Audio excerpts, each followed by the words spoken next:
కీర్తనల గ్రంథము 91:15. అతను నాకు మొర్రపెట్టగా నేను అతనికి ఉత్తరం ఇచ్చేదను, శ్రమలో అతనికి తోడై ఉందును, అతను విడిపించి అతను గొప్ప చేస్తాను. దేని పెట్టారా, ఈ దేవుడు మనందరి కోసం మన ప్రభువైన యేసుక్రీస్తు ఈ లోకానికి మెస్సీగా వచ్చాడు కదా. వచ్చినప్పుడు ప్రభు మన అందరికి ఇచ్చిన వాగ్దానం అన్నమాట. దేవుడు ఏమంటున్నా అంటే, మీకు శ్రమలో దుఃఖాలు ఉన్నాయా, నాకు మొర్రపెట్టండి, నేను మీకు ఉత్తరం ఇస్తాను. దేని పెట్టారు, బైబిల్లో కూడా మనం చూసాం కదా.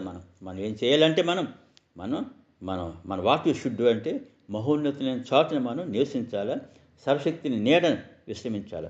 అంటే దీని అర్థం ఏంటంటే, మన దేవుడు ఏంటి, గాడ్ ఆఫ్ ఆల్ మైటీ, సర్వశక్తి గల దేవుడు.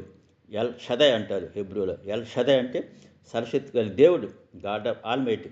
నువ్వు మహోన్నతిని చాటు నువ్వు నివసించాలా, సర్వశక్తిని నీడ నువ్వు విశ్రమించాలి. దేని పెట్టారా, ఉదయాన్ని నువ్వు లేచినా దేని పెట్టారు, ప్రతి ఒక్కరు మీరు ఉదయాన్ని లేకండి, మీరు ప్రభువుని వెతకండి, ప్రార్థన చేయండి. బైబిల్లో కూడా అనేక మంది శ్రమలు, దుఃఖాలు, బాధలు, వేదనలు ఉన్నప్పుడు వాళ్ళందరి కోసం ఉదయాన్ని లేచి వాళ్ళు ప్రభు కోసం వాళ్ళు మొరపెట్టారు. ప్రభు కోసం వాళ్ళు కనిపెట్టారు.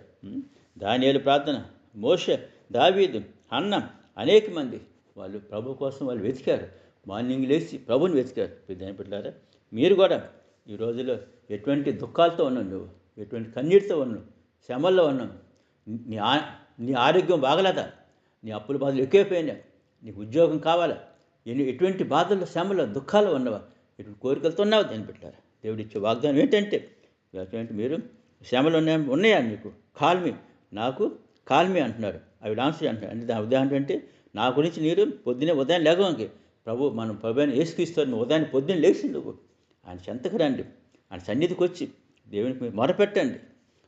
అతనికి మన ప్రభుకి మొరపెట్టండి. దేవుడు మీ మొరను ఆలకిస్తాడు. శ్రమలో మన ప్రభువైన యేసుక్రీస్తు మనకు తోడే ఉంటాడు.